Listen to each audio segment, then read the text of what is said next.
Hello students, welcome to science delight. Science delight में हम क्या कर रहे थे? Organic chemistry. और ऑर्गेनिक केमिस्ट्री में हमने कहाँ तक कर लिया था? आइसोमेरिज्म कर रहे थे, और उसमें हम कन्फॉर्मेशन आइसोमर की बात करते हैं या कन्फॉर्मर्स की बात कर रहे थे। ठीक है, जितना अभी तक किया है उसको एक बार रिवाइज करते हैं, फिर उसके बाद आगे बढ़ते हैं। राइट, तो लास्ट क्लास में हमने कन्फॉर्मेशनल आइसोमर या कन्फॉर्मर्स की बात करते हुए कहाँ तक बात की थी? हमने कहा था कि जो कन्फॉर्मर्स होते हैं इनमें क्या होता है? इनमें रोटेशन होता है। कैसा रोटेशन होता है? फ्री रोटेशन होता है। Rotation along single bond, single covalent bond, covalent bond की बात की थी। राइट, अब जो ये कन्फॉर्मर्स हैं, सिंगल कोवेलेंट बॉन्ड होने की वजह से इसमें क्या होता है? फ्री रोटेशन, जिस वजह से मैंने आपको कहा था कि इसके कितने आइसोमर पॉसिबल हैं? इनफाइनाइट आइसोमर्स पॉसिबल हैं।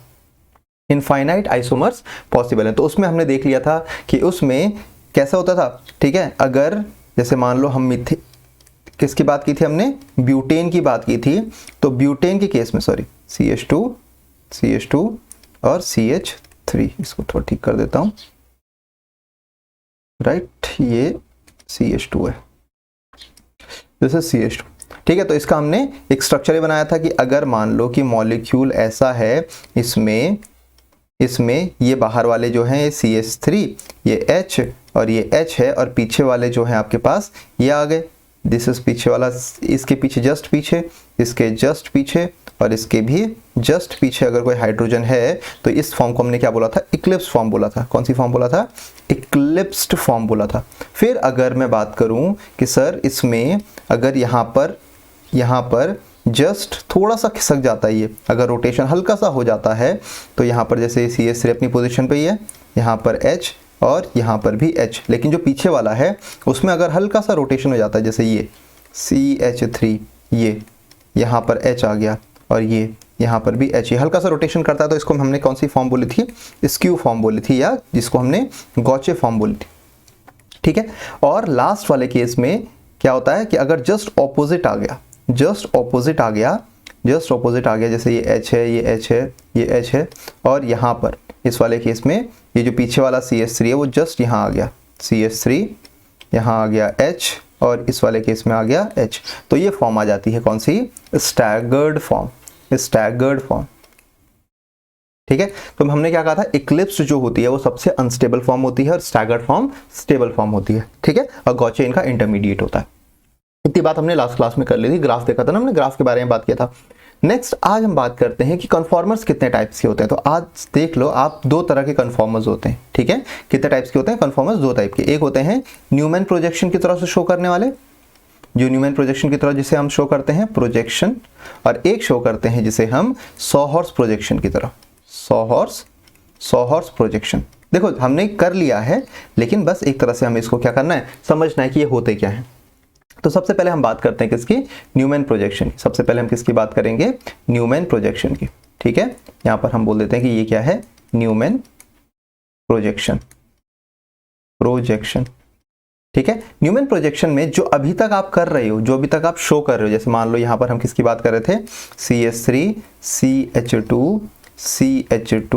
CH3 की बात कर रहे थे। राइट, तो अगर आप इसको इसी फॉर्म में जैसे कि हम शो कर रहे हैं, इस किस फॉर्म में शो कर रहे थे इसको हम? यहां पर एक सर्कल, ये ठीक है, CH3 H, ये ठीक है, यहां पर ये चलो मैं इसको ऐसे बना देता हूं, CH3 H स्टैगर्ड फॉर्म बनाई। मतलब हम फ्रंट से देख रहे हैं। ठीक है, if we see a compound from one carbon, ठीक है, एक कार्बन की तरफ से देख रहे हैं। ठीक है, मतलब इस वाली जो ये वाला पार्ट है 1 2 3 4, ठीक है, तो इसमें आपको पता है कि यहाँ पर इस वाले केस में ये वाला मान लो, इसको 1 मान लिया, इसको 2 मान लिया, इसके पीछे जो 3 है और ये 4 है। ठीक है, तो 2 कार्बन से हम इसको देख रहे हैं। ठीक है, देन तब क्या होगा? The carbon which is behind is what? Is completely completely overlapped by the carbon present in front, the carbon present in the front। और इसी तरह की प्रोजेक्शन को हम क्या बोलते हैं, न्यूमैन प्रोजेक्शन। न्यूमैन प्रोजेक्शन में मैंने आपको क्या कहा था कि आप इस वाले एंड से देख रहे हो कार्बन को, जिससे ये वाला पीछे वाला कार्बन क्या होता है, कंप्लीटली क्या हो जाता है, छुप जाता है। तो इस तरह की प्रोजेक्शन को हम क्या बोलते हैं, न्यूमैन प्रोजेक्शन। तो न्यूमैन प्रोजेक्शन में हमने किस किस की बात कर ली थी, इक्लिप्स की भी बात कर ली थी, स्टैगर्ड की भी बात कर ली थी, और कॉचे फॉर्म की या स्क्यू फॉर्म की भी बात कर ली थी। ठीक है, आई होप यहाँ तक क्लियर हो गया होगा। नेक्स्ट प्रोजेक्शन हमारे पास आती है कौन सी, नेक्स्ट प्रोजेक्शन हमने कौन सी बात की थी, दैट इज स्टैगर्ड फॉर्म की बात की थी। ओहो sorry, that is saw horse form की बात की थी, saw horse projection.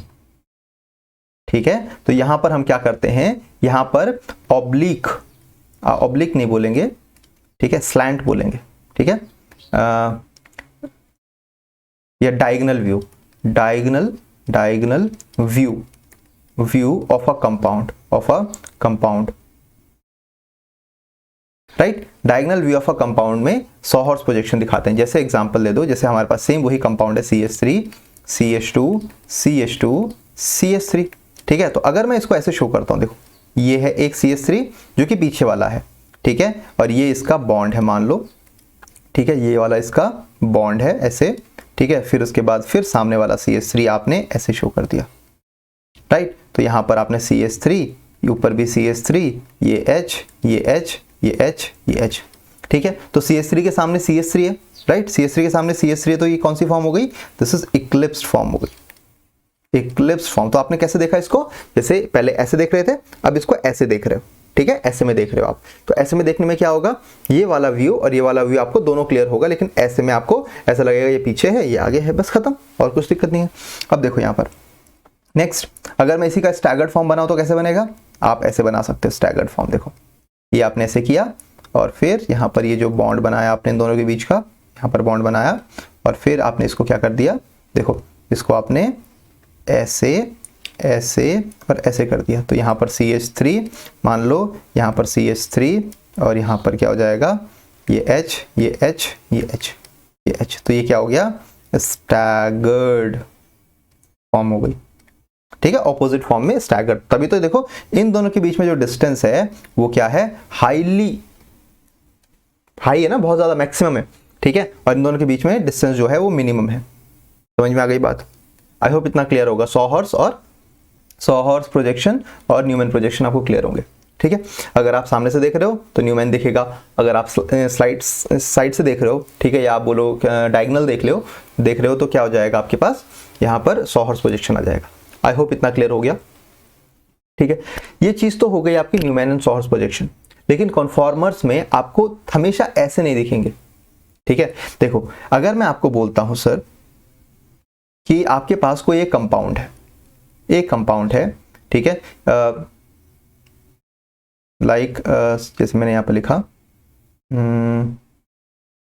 CH3 CH,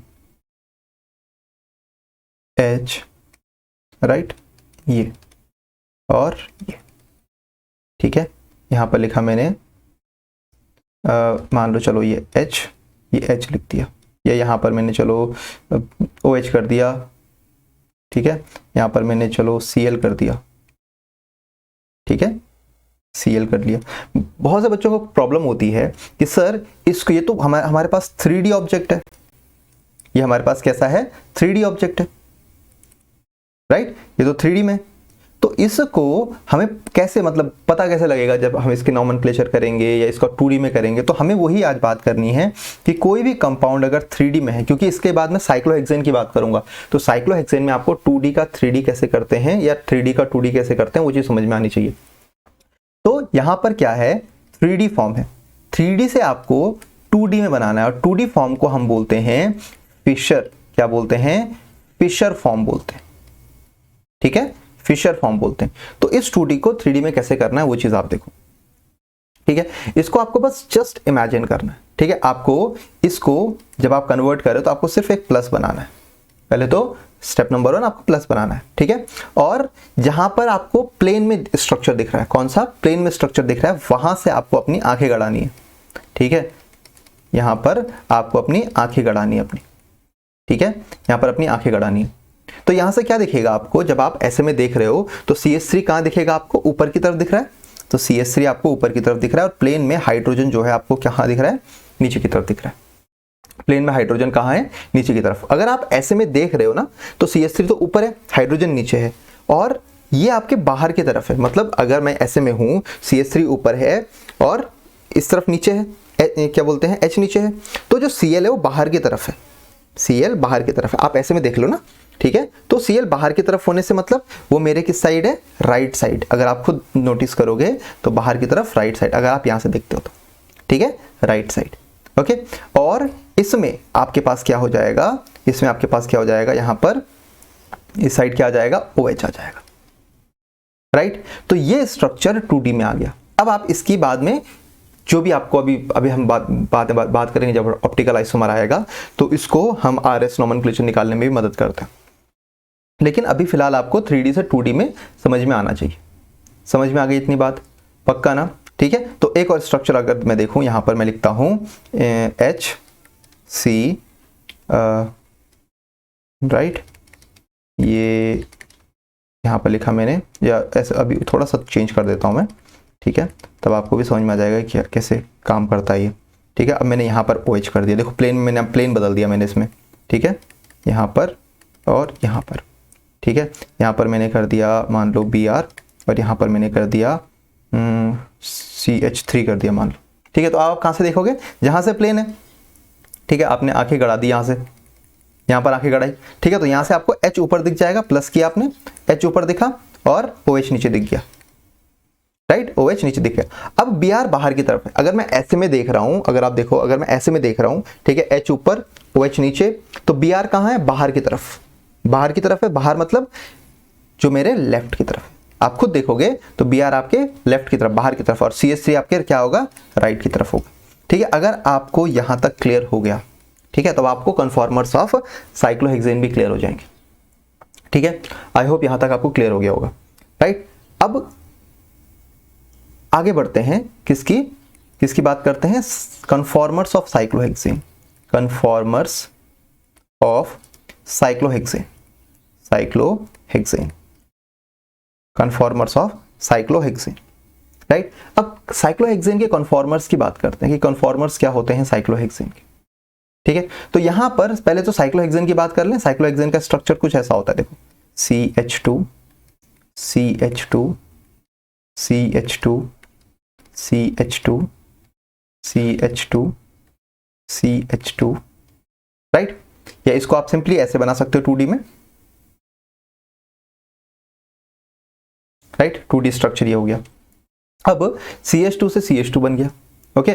तो ये चीज आपका क्या है, 2D स्ट्रक्चर है। लेकिन प्रॉब्लम ये है कि इसमें हर एक कार्बन क्या है, sp3 हाइब्रिडाइज्ड, हर एक कार्बन क्या है, sp3 हाइब्रिडाइज्ड है ना, सिंगल बॉन्डेड है। तो हर एक कार्बन कैसा होगा, sp3 हाइब्रिडाइज्ड होगा, sp3 हाइब्रिडाइज्ड होगा, ठीक है। अब अगर मैं sp3 हाइब्रिडाइज की बात करता हूं, तो आपने केमिकल बॉन्डिंग में पढ़ा होगा कि यहां पर एंगल होता है 109 डिग्री 28 मिनट। लेकिन आपको पता है साइक्लोहेक्सेन का एंगल कितना होता है, 180 डिग्री, सॉरी 120 डिग्री। तो ये यहां पर बहुत ज्यादा एंगल स्ट्रेन पड़ जाएगा। तो ये मॉलिक्यूल ऐसे स्टेट में एग्जिस्ट नहीं करता है, जो आप ये बनाते हो ना नॉर्मल 2D, ठीक है। तो ये मॉलिक्यूल ऐसे एग्जिस्ट नहीं करेगा। तो सर मॉलिक्यूल कैसे एग्जिस्ट करता है, ठीक है, जो कन्फॉर्मर्स हैं ये कैसे एग्जिस्ट करते हैं उसकी बात कर लेते हैं, ठीक है। तो यहां पर मैं आपको एक स्ट्रक्चर दिखाता हूं, ठीक है, आपको क्लियर हो जाएगा कि ये एग्जिस्ट कैसे करते हैं। देखो, ये एक साइक्लोहेक्सेन है, ये क्या है, एक सिंपल सा साइक्लोहेक्सेन है। तो साइक्लोहेक्सेन जो होगा वो एग्जिस्ट करेगा आपके किस फॉर्म में, वो एग्जिस्ट करेगा आपके चेयर फॉर्म में। पहली फॉर्म तो ये रही आपके पास, राइट, पहली फॉर्म तो ये रही, ठीक है। या तो ये इसका ऐसा कन्फर्मर बनेगा, पहला कन्फर्मर, और या तो ये कुछ ऐसे बनेगा,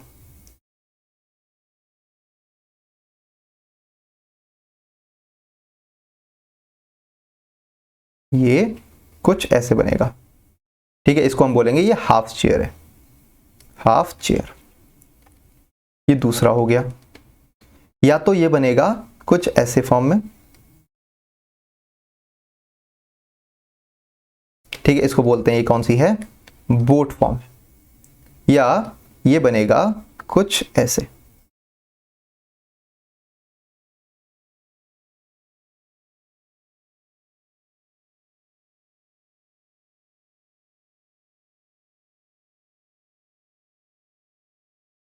राइट, ऐसे कुछ, इसको बोलते हैं ट्विस्टेड बोट, ट्विस्टेड बोट, ठीक है, ट्विस्टेड बोट फॉर्म में आएगा। अब इतने सब कुछ तो आपके पास आ गया कि सर ये ऐसे हो गया, ठीक है, मैं एक सेकंड इसको मैं थोड़ा सा सही कर देता हूं, वेट, ये ट्विस्टेड बोट ऐसे हो गई, ओके, ठीक है, और ये हो गई आपकी ट्विस्टेड बोट, ओके। तो ट्विस्टेड बोट में ये आ गया। अब इसमें दिक्कत ये है कि इतने सारे कन्फॉर्मर्स इसके बनेंगे, अगर ये ऐसे ऐसे एग्जिस्ट करता है तो सर इनमें से स्टेबल फॉर्म कौन सी होगी, और ऐसे एग्जिस्ट करेगा तो इसका सबूत क्या है, कुछ बताओ, स्ट्रक्चर प्रॉपरली तो बताओ आप, ठीक है।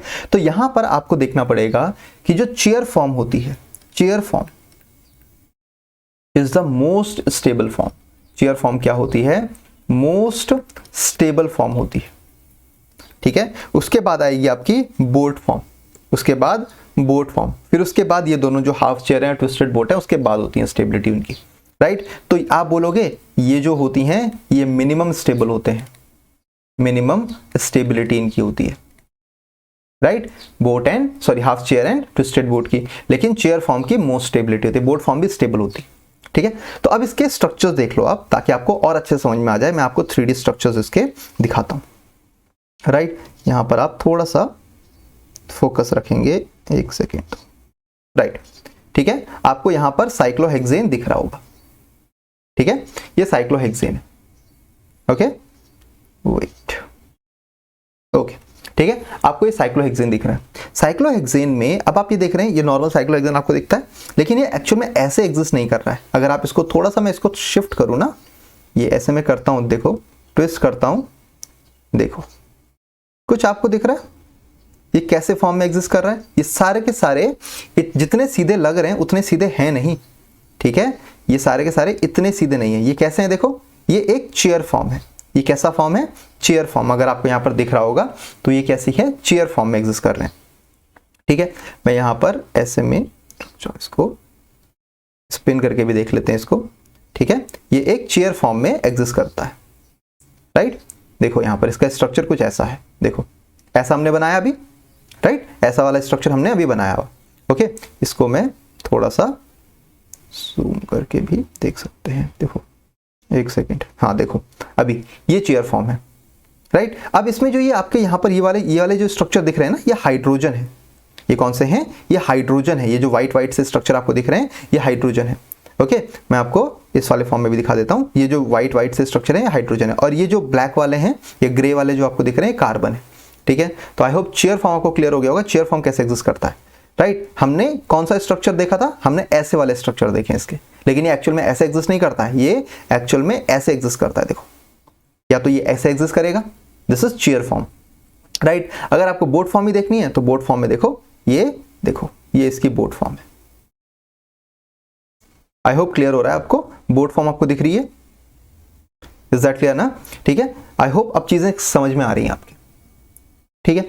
अब ये तो हो गया आपका chair form, boat form, okay. अब हम अपने मुद्दे पे आते हैं कि हमें यहां पर क्या सीखना है, ठीक है, यहां पर हमें क्या सीखना है, राइट। हाँ, अब ये चीज तो हमें क्लियर हो गई कि सर इसमें दो तीन फॉर्म होती है, चेयर फॉर्म होती है, बोट फॉर्म होती है, ट्विस्टेड होती है, हाफ चेयर होती है, ठीक है। लेकिन अगर मुझे पेपर में, ठीक है, मान लो कुछ ऐसा मॉलिक्यूल आता है, ठीक है, ये मॉलिक्यूल आता है, अगर आप देख रहे होंगे, राइट, अगर यहां पर आपने देखा कि ये ऐसे है, राइट, ओहो,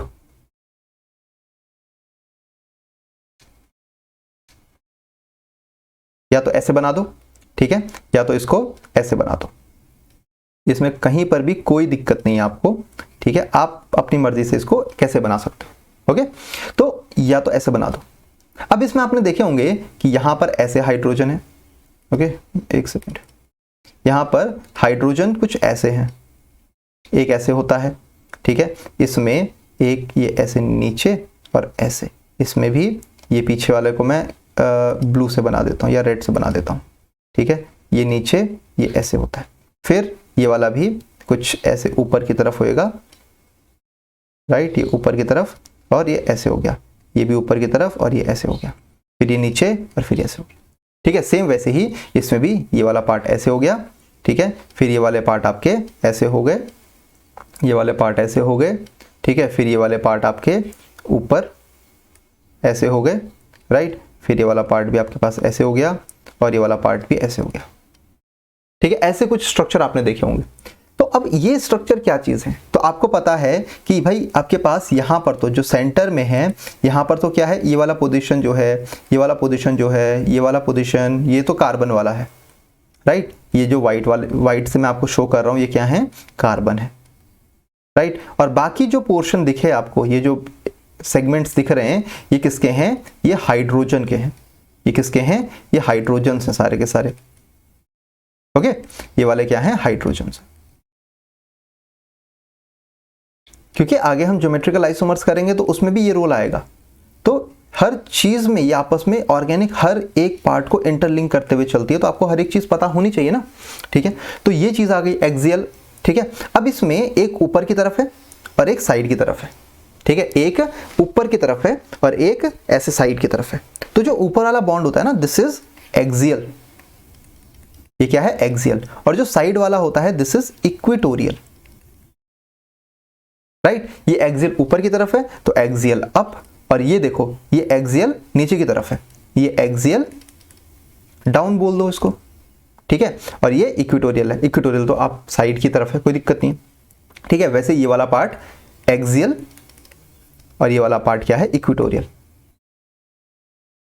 ठीक है। अब सर इससे मतलब क्या है आपका, मतलब ठीक है, मान लो हमने मान लिया ये वाला पार्ट कि एक्सियल ये होता है, इक्वेटोरियल ये होता है, वगैरह वगैरह, ठीक है। तो अब इससे क्या फायदा हमें, अब देखो फायदा मैं आपको बताता हूं। अगर मैंने आपको कहा कि बेटे ये बच्चे इसमें ये बताओ, ये मॉलिक्यूल ऐसे किया मैंने और ये मॉलिक्यूल ऐसे किया, समझ में आई बात, ठीक है। अब यहां पर मैंने CH3 जोड़ दिया, यहां पर मैंने OH जोड़ दिया। अब आप मेरे को ये बताओ कि सर ये एग्जिस्ट कैसे करेगा, तो आपने बोला सर कि ये वाला पार्ट ऐसे एग्जिस्ट कर रहा है, ये वाला पार्ट ऐसे एग्जिस्ट कर रहा है एक बोर्ड फॉर्म में, मैंने बोला बिल्कुल सही, ठीक है। तो इसकी ये वाली फॉर्म है, 1 पॉइंट है, 2 है, 3 है, 4 है, या आप इसको चाहो तो उल्टा भी लिख सकते हो, ये 1 है, ये 2 है, ये 3 है, ये 4 है। मैंने बोला ठीक है, आपने 1 2 3 4 कर दिया, ठीक है। तो ये कैसा पोर्शन है, दिस इज वेज वाला पोर्शन, राइट, और ये वाला पोर्शन कैसा है, डैश वाला।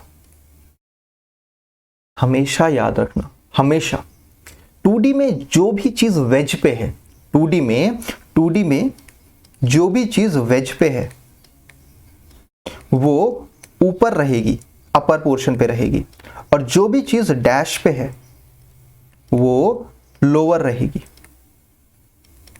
अब देखो क्या बोलने का मतलब मेरा, ये वेज है, राइट, तो 1 के डैश पे OH है, तो यानी वो कहां पर होगी, यहां पर लोअर पोर्शन में रहेगी इसमें। तो लोअर पोर्शन में क्या था, लोअर पोर्शन में क्या था, ये था, ठीक है, यहां OH ऐसे रहेगा, तो OH ऐसे रहेगा, तो इस साइड क्या रहेगा, जो अपर पोर्शन पे रहेगा, यानी इस वाले पोर्शन पे जो इसका डैश रहा होगा, इसमें तो H रहा होगा ना, तो यहां पर H बना दिया, राइट। और यहां पर ये वेज है, वेज कैसा है, ऊपर की तरफ ऐसे CH3, और ये यहां पर क्या रहा होगा, H रहा होगा।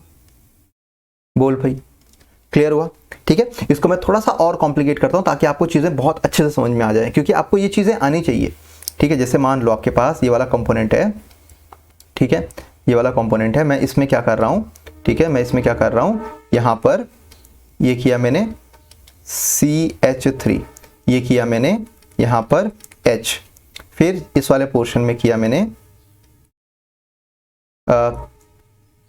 Cl कर दिया जैसे, फिर इस वाले पोर्शन में मैंने किया Br कर दिया मान लो जैसे, ठीक है। और इस वाले पोर्शन पे भी मैंने क्या कर दिया, ये ऐसे वाले पोर्शन पे क्या कर दिया,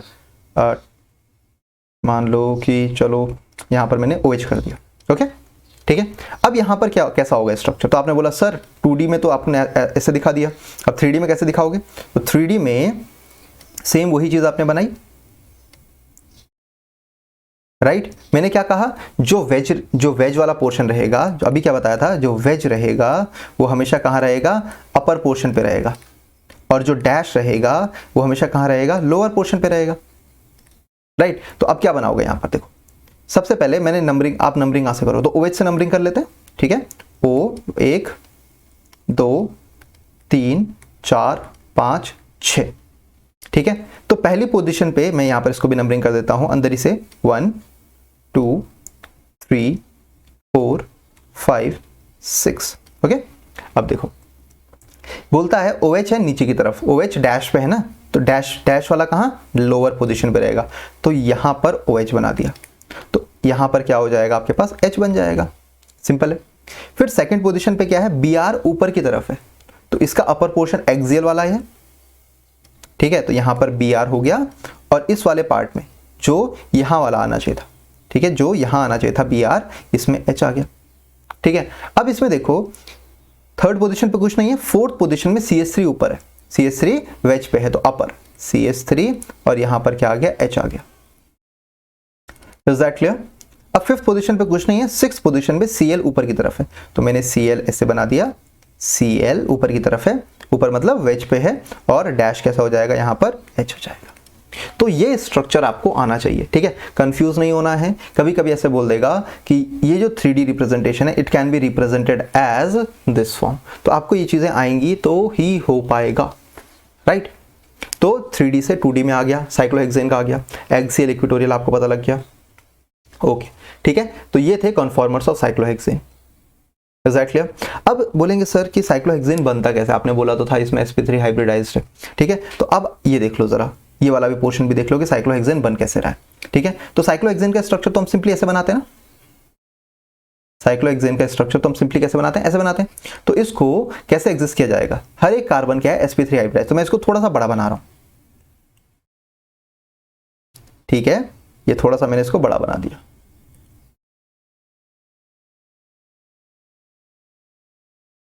राइट। और यहां पर इस वाले पोजीशन पे कार्बन को लगा दिया, राइट। इस वाले पोजीशन पे ये कार्बन, ये कार्बन, ये कार्बन, ये कार्बन, ये कार्बन, ये कार्बन, ये, राइट। हर एक कार्बन क्या है, sp3 हाइब्रिडाइज्ड, हर एक कार्बन कैसा है, sp3 हाइब्रिडाइज्ड है। sp3 हाइब्रिडाइज्ड का स्ट्रक्चर आपको पता है, एक ये हो गया, एक ये हो गया, एक ये हो गया, और एक पीछे की तरफ आ गया, राइट। फिर ये वाला देखो, एक ये हो गया, एक ये हो गया, एक ये हो गया, और एक पीछे की तरफ आ गया। फिर ये वाला, एक ये हो गया, एक ये हो गया, एक ये हो गया, और एक पीछे की तरफ आ गया। फिर एक ये हो गया, सेम वही, एक ये हो गया, एक ये हो गया, और एक पीछे की तरफ आ गया। फिर ये वाला पोर्शन, एक ये हो गया, एक ये हो गया, एक ये हो गया, और एक फिर पीछे की तरफ आ गया। फिर ये हो गया, फिर ये हो गया, ये हो गया, और एक ये आ गया। अब इनके साथ जो बॉन्डिंग कर रहे हैं, ठीक है, वो कौन से कर रहे हैं, इनके साथ तो भाई आपको पता है hydrogen, hydrogen, hydrogen, hydrogen, hydrogen, ये पीछे वाला भी हाइड्रोजन, ये हाइड्रोजन, हाइड्रोजन, ये भी हाइड्रोजन, हाइड्रोजन, हाइड्रोजन, हाइड्रोजन, ये हो गया। और ये जो पार्ट आपको दिख रहा है, ठीक है, ये जो पार्ट आपको दिख रहा है, ये आई होप आपको दिख रहा होगा, ठीक है। ये जो पार्ट है, ये क्या है, ये सिग्मा बॉन्ड्स हैं। ये कौन से बॉन्ड्स हैं, सिग्मा बॉन्ड्स हैं, सिग्मा, ठीक है। ये कौन से बॉन्ड्स हैं, sigma bond. This is how molecule of आपका साइक्लोहेक्सेन C6H12 फॉर्म, क्लियर, ठीक है। अब तो क्रिस्टल क्लियर हो गया होगा, आगे बढ़ते हैं। नेक्स्ट हमारे पास स्ट्रक्चर आता है आपके पास, ठीक है। ये तो थे आपके कन्फॉर्मर्स, ओके, ये तो थे आपके क्या, कन्फॉर्मर्स। तो न्यूमैन प्रोजेक्शन हो गया, 2D से 3D हो गया, कन्फॉर्मर्स ऑफ साइक्लोहेक्सेन हो गया। अब हम बात करते हैं आपके, राइट, कन्फॉर्मेशंस हो गए। अब बात करते हैं कॉन्फिगरेशनल आइसोमर, कॉन्फिगरेशनल आइसोमर्स। ठीक है, अब कॉन्फॉर्मेशनल और कॉन्फिगरेशनल आइसोमर्स में क्या क्या डिफरेंस है? पहला डिफरेंस यही है कि कॉन्फॉर्मेशनल आइसोमर बिना किसी बॉन्ड ब्रेकिंग के बनाए जा सकते हैं। कौन से? Conformational isomer. ठीक है, आप क्या कर रहे थे? सिर्फ ट्विस्ट ही कर रहे थे, सिर्फ घुमा ही रहे थे ना बॉन्ड्स को। ठीक है, लेकिन कॉन्फिगरेशनल आइसोमर में आप एक आइसोमर से दूसरा आइसोमर नहीं बना सकते, एक आइसोमर से दूसरा आइसोमर नहीं बना सकते बिना बॉन्ड को ब्रेक किए हुए, बिना बॉन्ड को ब्रेक किए हुए। ठीक है, देखो कभी हर कोई जैसे बोलना चाहे, सॉरी, अगर हर कोई चाहे बोलना चाहे तो ऐसे बोल सकता है कि भाई C डबल बॉन्ड C, ये H है, ये H है, तो जिसमें डबल बॉन्ड होगा, जिसमें डबल बॉन्ड होगा वही कॉन्फिगरेशनल आइसोमर होगा। तो ये फैक्ट गलत है। ठीक है, डबल बॉन्ड के बिना भी कॉन्फिगरेशनल आइसोमर पॉसिबल होते हैं, डबल बॉन्ड के बिना भी कॉन्फिगरेशनल आइसोमर्स पॉसिबल हो सकते हैं। ठीक है, जैसे कि डबल बॉन्ड नहीं है तो उसकी जगह पर क्या कर दिया, जैसे मान लो मैं बोल देता हूं ये कंपोनेंट है, साइक्लिक पार्ट है, यहाँ CH3 लिखा, यहाँ H लिखा, यहाँ तो कोई डबल बॉन्ड नहीं है, यहाँ H लिखा, यहाँ CH3 लिखा, ये H है, लेकिन ये ज्योमेट्रिकल आइसोमर है। ठीक है, तो सिर्फ ये बोलना कि सर डबल बॉन्ड होगा तभी ज्योमेट्रिकल आइसोमर बनेगा, ये चीज सही नहीं रहेगी। ठीक है, तो कौन से आइसोमर्स को हम ज्योमेट्रिकल आइसोमर्स या सॉरी आपके कॉन्फिगरेशनल आइसोमर्स बोल सकते हैं, उसकी बात कर लेते हैं। तो ऐसे isomers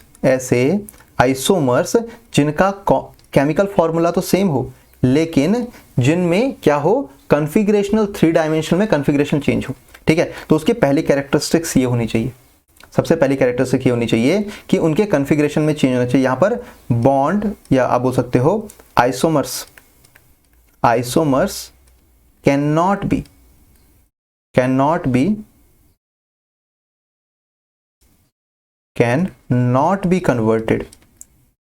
converted from one form to another by bond breaking या without bond breaking, without bond breaking, right. दूसरा, यहां पर वहां पर क्या होती है, फ्री रोटेशन थी, तो यहां पर क्या हो जाएगी, रेस्ट्रिक्टेड रोटेशन हो जाएगी, rotation of molecule, restricted rotation of molecule. ठीक है, जैसे सिंपल सी एक एग्जांपल लेते हैं, राइट, सिंपल सा एक एग्जांपल करते हैं, जैसे मान लो नहीं है। ठीक है, तो यहां पर अगर मैं बात करता हूं, ये डबल बॉन्ड, सिंगल बॉन्ड था, तो सिंगल बॉन्ड को तो आप कैसे भी रोटेट कर सकते थे, सिंगल बॉन्ड को आप कैसे भी रोटेट कर सकते थे। ओके, सिंगल बॉन्ड को कैसे भी रोटेट कर सकते थे। अगर डबल बॉन्ड हो जाए, ठीक है, तो डबल बॉन्ड में रोटेशन, जैसे मान लो डबल बॉन्ड है, ठीक है, तो डबल बॉन्ड में रोटेशन बहुत दिक्कत वाली बात हो जाती है, क्योंकि यहाँ पर क्या हो जाएगा, यहाँ पर जो स्ट्रेन बैठता है, ठीक है, जैसे मान लो आपने एक कंपाउंड लिया CH, जैसे CH3 CH double bond CH3H, ठीक है, अब आप इसको रोटेट कर रहे हो, इसको आप रोटेट करने की कोशिश कर रहे हो, तो क्या होगा, C, यहाँ पर एक सिंगल बॉन्ड तो ऐसे, लेकिन दूसरा बॉन्ड क्या हो जाएगा, ऐसे। ठीक है, C, फिर यहाँ पर H, यहाँ लिखा आपने CH3, यहाँ लिखा आपने CH3 और यहाँ लिखा H। ठीक है, आपने ट्विस्ट तो कर दिया इसको, लेकिन इसके ज़्यादा, इससे फर्दर आप इसको क्या नहीं कर सकते, ट्विस्ट नहीं कर सकते। रीज़न क्या है कि बॉन्ड टूट जाएगा। ठीक है, बॉन्ड भी तो एक अच्छा खासा मतलब फोर्स ऑफ अट्रैक्शन है ना, तो अगर आपने इसको ट्विस्ट करने की कोशिश कर दी तो वो क्या हो जाएगा, टूट जाएगा। ये जैसे ये बॉन्ड्स हैं, तो बॉन्ड को अगर आपने ऐसे कर दिया, लेकिन ये उंगली बिना किसी को नुकसान पहुंचाए, बिना किसी का, आप बोल सकते हो बिना ये टूटे हुए, ये जॉइंट टूटे हुए, ये उंगली इधर वापस नहीं आ सकती ऐसे में। ठीक है, तो ये रीजन होता है, यहां पर क्या होगा, रेस्ट्रिक्टेड रोटेशन होगा। दूसरी बात आप यहां पर देखो, जितना ये सेम कंपाउंड्स हैं, जितना इनके बीच में डिस्टेंस है, ठीक है, distance between two similar compounds जो होगा, वो दोनों ही आइसोमेरिक फॉर्म में क्या है, डिफरेंट है। ठीक है, तो यहां पर तीसरा पॉइंट अगर मुझे लिखना होगा, तीसरा पॉइंट ये लिखूंगा मैं कि distance between two similar group in a compound क्या होगा, इज नॉट सेम, तभी वो ज्योमेट्रिकल आइसोमर्स या कॉन्फिगरेशनल आइसोमर्स कहलाएंगे। ओके ठीक है। तो कॉन्फिगरेशनल आइसोमर्स में सबसे पहले आइसोमर्स हमने किसकी बात की थी, सबसे पहले पढ़े थे हमने ज्योमेट्रिकल आइसोमर्स।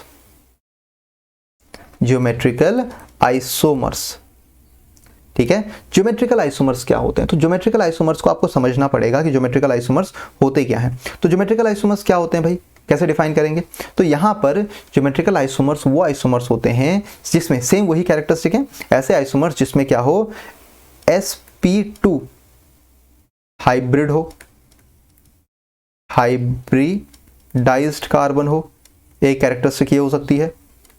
ठीक है, सेकंड रेस्ट्रिक्टेड रोटेशन हो,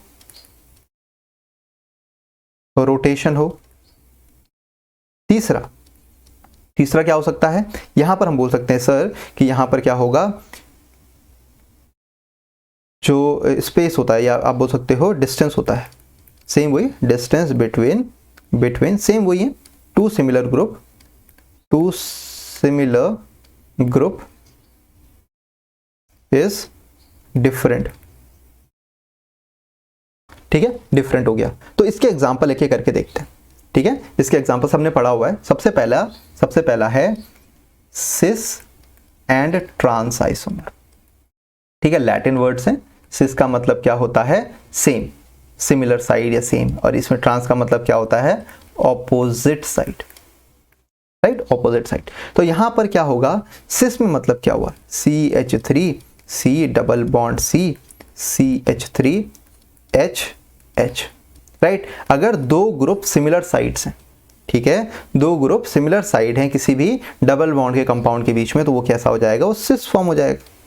या अगर डबल बॉन्ड ना हो तो उसमें क्या बोलेंगे, यहाँ पर अगर दो ग्रुप ऐसे हैं, जैसे मान लो एक साइक्लोप्रोपेन है, ठीक है, और तो यहाँ पर CH3 यहाँ H कर दिया, यहाँ CH3 ये H कर दिया, तो ये भी कैसा कंपाउंड हो गया, सिस कंपाउंड हो जाएगा। सिंपल, ठीक है, सिस कंपाउंड हो गया। नेक्स्ट इसमें हम बात करते हैं, इस केस में देखो, यहां पर अगर मैंने बोला कि सर अगर ऐसा हो गया C डबल बॉन्ड C, यहाँ CH3 कर दिया, यहाँ H कर दिया, यहाँ H कर दिया और यहाँ CH3 कर दिया, तो ये कैसा हो गया, ट्रांस हो गया, क्योंकि यहाँ पर सिमिलर ग्रुप जो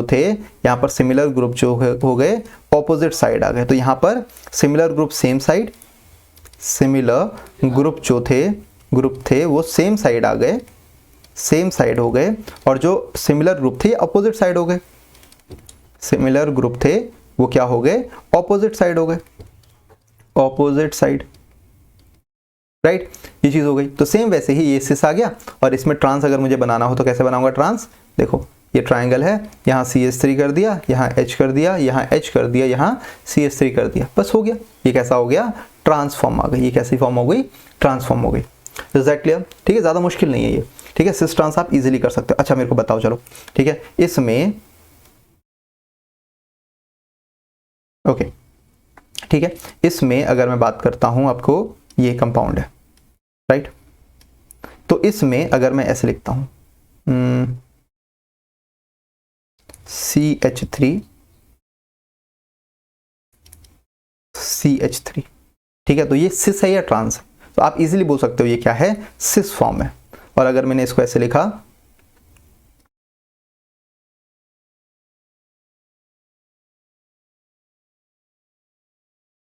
CH3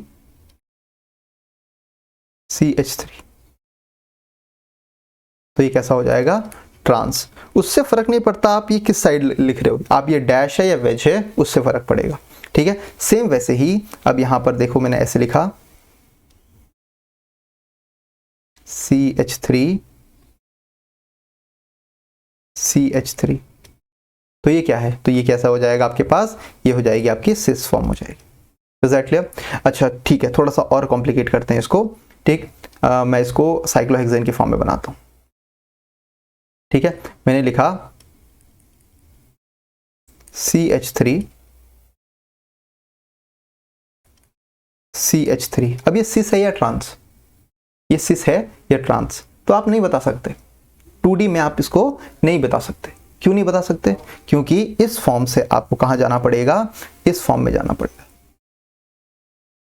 क्योंकि यही इसकी एक्चुअल फॉर्म है। तो 1 और ये 4 है, 2 3, ठीक है। तो 1 में ये कहाँ है? ये ऊपर की तरफ है ऐसे में, CH3, ये नीचे H है। और 4 में भी कहाँ है? 1 2 3 4, 4 में भी ऊपर की तरफ है, तो ये CH3, ये H, ठीक है। तो अब आपको पता है कि दोनों साइड एक दूसरे के क्या है? सिमिलर डिस्टेंस में है, तो ये हो जाएगा सिस फॉर्म हो जाएगी। This is the cis form, ठीक है, this is the cis form. अगर मैं इसको ऐसे करता कि 1 और 2 में सिस फॉर्म है, तो ये यहां पर ये ऐसे आ गया CH3, और यहां पर ये आ गया, यहां पर H आ गया, ठीक है। तो CH3 कैसे हो गए? सिस फॉर्म में आ गए, ठीक है। तो आप ऐसे बनाना आना चाहिए आपको, ठीक है। आई होप ये क्लियर होगा आपके लिए, राइट। सिस किसे कहते हैं, ट्रांस किसे कहते हैं? जब सिमिलर साइड हो तो सिस, अगर डिफरेंट अपोजिट साइड आ जाए तो ट्रांस हो जाएगा। ओके, अब एक और चीज इसमें आपको समझनी है, ठीक है, कि जब आपके पास हो जाओ, ठीक है, अब जब आपके पास मान लो एलीन्स हो जाएं, एलीन्स मतलब देखो ये वाला पार्ट है, ठीक है, इनमें ये वाला जो कार्बन है ये कैसा है? sp2 है। ये वाला कार्बन क्या है? sp2 हाइब्रिडाइज है। अगर मैं इनके स्ट्रक्चर्स की बात करता हूँ, चलो एलीन्स अभी बताता हूँ, लेकिन अगर मैं इनके स्ट्रक्चर्स की बात करता हूँ, ये बनता कैसे है? तो आपको पता है सर कि यहाँ पर C डबल बॉन्ड C है, तो C डबल बॉन्ड C है, तो एक मॉलिक्यूल ये रहा होगा, एक मॉलिक्यूल ये रहा होगा, एक मॉलिक्यूल ये रहा होगा, एक मॉलिक्यूल ये रहा होगा, और इनके बीच में जो ऑर्बिटल बन रहे होंगे उसमें क्या हो रहा होगा कि ये एक तो सिग्मा बॉन्ड बना रहा होगा, और एक ये वाला बॉन्ड है, एक सिग्मा बॉन्ड है, एक ये वाला है, तो ये तो आपस में पाई बॉन्ड बना रहा है, और यहाँ पर तो हाइड्रोजन जुड़ रहे हैं या CH3 जुड़ रहा है, कुछ भी आप बोल दो, ठीक है। यहाँ पर हाइड्रोजन जुड़ रहा है और यहाँ पर मान लो CH3 जुड़ रहा है, ठीक है, ट्रांसफॉर्म बना दी। लेकिन ये वाला फॉर्म है और इसी का एक अपोजिट फॉर्म में ये, राइट। मैंने आपको ये चीज़ें बताई हुई है, जब इथीन का ऑर्बिटल डायग्राम बनाया था, तो यहाँ पर ये क्या है? sp2 hybridised. कैसा है? sp2 hybridised. लेकिन दिक्कत ये है कि जब हम बात करते हैं किसकी? अलीन्स की, ठीक है, जब हम बात करते हैं किसकी? एलीन्स की, ठीक है। अब हम बात करते हैं किसकी? एलीन्स की केस में अगर मैं बात करूँ, ठीक है, तो एलीन क्या होता है? जहाँ पर C डबल बॉन्ड C हो, और यहाँ पर हाइड्रोजन है, यहाँ पर हाइड्रोजन है, यहाँ पर हाइड्रोजन है, यहाँ पर हाइड्रोजन है, तो क्या मेरा ये ज्योमेट्रिकल आइसोमर पॉसिबल है? जैसे मान लो यहाँ पर CH3, यहाँ CH3 कर दिया, तो क्या आप इसको ट्रांस बोल सकते हो? तो मैं बोलूँगा सर नहीं, इसको ट्रांस आप नहीं बोल सकते, ठीक है, या कुछ भी, इसको क्या ज्योमेट्रिकल आइसोमर बोल सकते हैं? मैं बोलूँगा no, not a geometrical isomer. बोला सर क्यों? है तो डबल बॉन्ड, प्लेनर होना चाहिए, ठीक है। तो नहीं, ऐसा नहीं होता। देखो होता क्या है यहाँ पर एलीन्स के केस में, जब भी आपको एलीन दिए जाएं, एलीन मतलब C डबल बॉन्ड C दिए जाएं, ठीक है, तो वो एक्चुअल में होता क्या है? जैसे ये H है और यहाँ आपने CH3 लिखा ना, तो ये ऑपोजिट प्लेन में आ जाते हैं। यहाँ पर आपने H और ये वाला पार्ट CH3 कर दिया, मतलब ये नॉट प्लेनर। ये क्या है? प्लेनर नहीं है। अगर प्लेनर नहीं है तो ज्योमेट्रिकल आइसोमर नहीं है। आप ये चीज़ भी याद रख लेना कि ये जो आपके पास ज्योमेट्रिकल आइसोमर्स होते हैं, जो ज्योमेट्रिक कॉन्फ़िगरेशनल आइसोमर्स होते हैं, ज्योमेट्रिकल आइसोमर जनरली देख लो, ये कैसे मॉलिक्यूल होने चाहिए? एक ही प्लेन में होने चाहिए, सेम प्लेन, ठीक है, तो ही ज्योमेट्रिकल आइसोमर पॉसिबल हो पाएंगे इसके, राइट। तो अब यहाँ पर एलीन के केस में स्ट्रक्चर कैसे होता है, क्यों होता है यहाँ पर नॉट प्लेनर, क्यों बोला मैंने इसको? तो उसके लिए अब इसका ऑर्बिटल देखो, ठीक है, C है, C है, C है, ठीक है। अगर मैं यहाँ पर बात करता हूँ, ये हाइड्रोजन है, ये हाइड्रोजन है, ठीक है, और यहाँ पर जो इसका ये बना रहा है, ओके, यहाँ पर तो चलो ये हाइड्रोजन जुड़ गया इसके साथ, यहाँ पर ये हाइड्रोजन जुड़ गया, यहाँ पर ये CH3 जुड़ गया, कोई दिक्कत नहीं है, यहाँ पर ये सिग्मा बॉन्ड भी बना दिया इसने, ठीक है, ये बन गया। अब यहाँ पर इसने मान लो इसका ये px ऑर्बिटल था, यहाँ पर ये कौन सा था? px ऑर्बिटल था, ये भी px ऑर्बिटल था। तो px और px ने मतलब x एक्सिस पर तो आपका पाई बॉन्ड बन गया, x एक्सिस पर तो आपका पाई बॉन्ड बन गया, कोई दिक्कत नहीं, ठीक है सर, मान लिया कि ये जो x एक्सिस पे बॉन्ड बना है ये कौन सा है? px का है, px का पाई बॉन्ड बन रहा है। लेकिन अब इसका देखो, एक ऑर्बिटल ये रहा, एक ऑर्बिटल ये रहा, एक ऑर्बिटल ये रहा और एक ऑर्बिटल इसके साथ, तो एक ऑर्बिटल तो और बचा ना, एक ऑर्बिटल तो और बच गया। तो वो जो ऑर्बिटल है, वो जो ऑर्बिटल बच गया वो क्या करेगा, वो अब दूसरे साइड से बॉन्ड बनाएगा। तो उसने क्या किया, उसने जो बॉन्ड बनाया वो बनाया किसका, पी वाई का। तो इसका भी क्या होगा, पी वाई ही आएगा बॉन्ड बनाने को, जो पाई बॉन्ड बनाएगा। बाकी ये तो यहाँ पर तो सिग्मा बॉन्ड बना ही रहा है ना ये वाला पार्ट, ठीक है। ये H के साथ मान लो, ये CH3 के साथ मान लो, ठीक है। लेकिन ये तो PX हो गया और ये PY हो गया। ये जो हो गया, ये जो हो गया, ये वाला जो बॉन्ड बना वो कैसा हो गया, PY का बॉन्ड हो गया। ये PY, अगर ये PY का बॉन्ड हुआ तो दो अलग अलग क्या हो गए, दो अलग अलग, ये PX, ये PY। तो सेम प्लेन तो है ही नहीं, ये एक्स प्लेन में है, ये एक्स प्लेन में है, और तो ये कहाँ है, वाई प्लेन में है। तो दोनों अलग अलग अगर प्लेन में हुए तो क्या होंगे, क्या प्लेनर मॉलिक्यूल होगा, नहीं। तो क्या ज्योमेट्रिकल आइसोमर पॉसिबल होगा, नहीं। सेम अपोजिट का तो रहा ही नहीं कुछ, सेम अपोजिट तो कुछ इसमें रहा ही नहीं, ठीक है। ये एलिन के केस में आपके ज्योमेट्रिकल आइसोमर पॉसिबल नहीं होंगे। लेकिन अगर आपके पास, ठीक है, कंडीशन सिर्फ ये है कि अगर आपके पास इवन हुए, इवन पाई बॉन्ड हुए, वो भी कैसे, कॉन्जिक्यूटिव, एक के बाद एक, तो नो ज्योमेट्रिकल आइसोमर।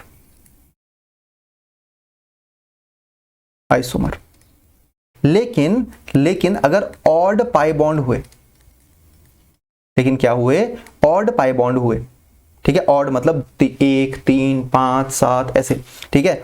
कॉन्जिक्यूटिव ही, सेम कॉन्जिक्यूटिव ही, तो उसे हम क्या बोलेंगे कि सर यहां पर ज्योमेट्रिकल आइसोमर पॉसिबल होंगे, ज्योमेट्रिकल आइसोमर आर पॉसिबल,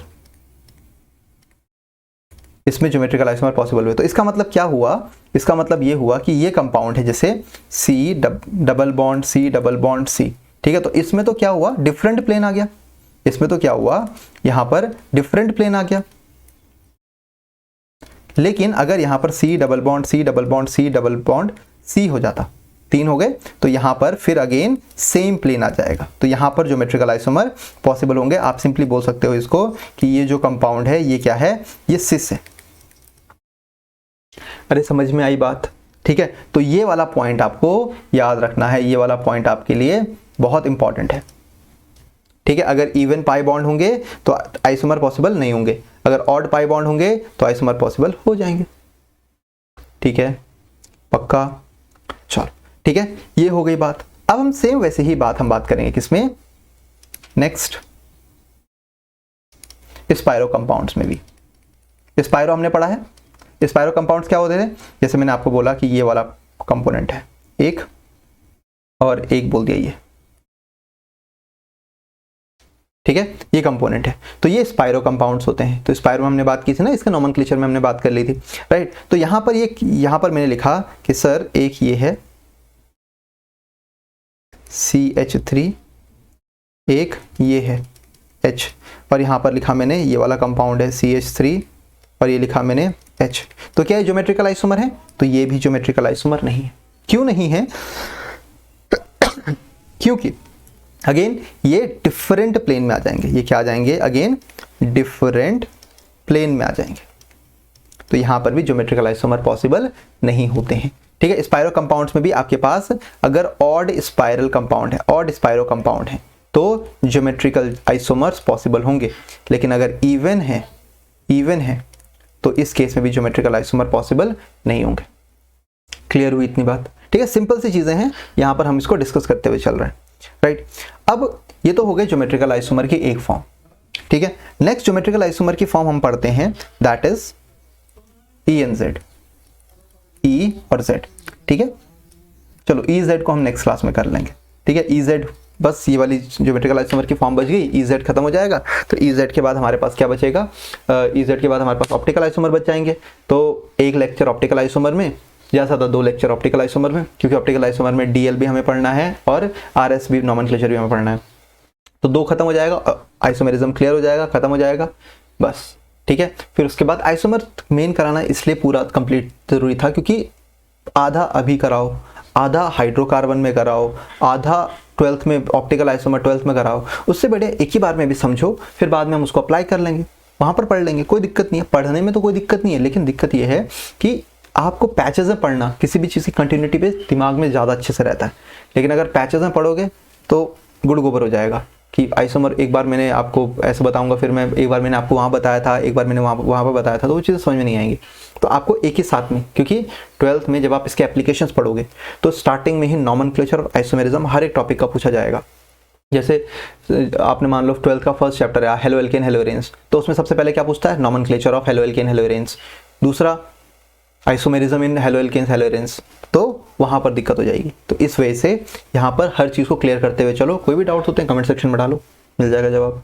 ठीक है जी, चलो तब तक के लिए पढ़ते रहो। नेक्स्ट क्लास में फिर मिलते हैं EZ आइसोमर्स के साथ, ठीक है, और ऑप्टिकल आइसोमर भी नेक्स्ट क्लास में ही होगा। ओके, तब तक के लिए बाय बाय, टेक केयर, पढ़ते रहो।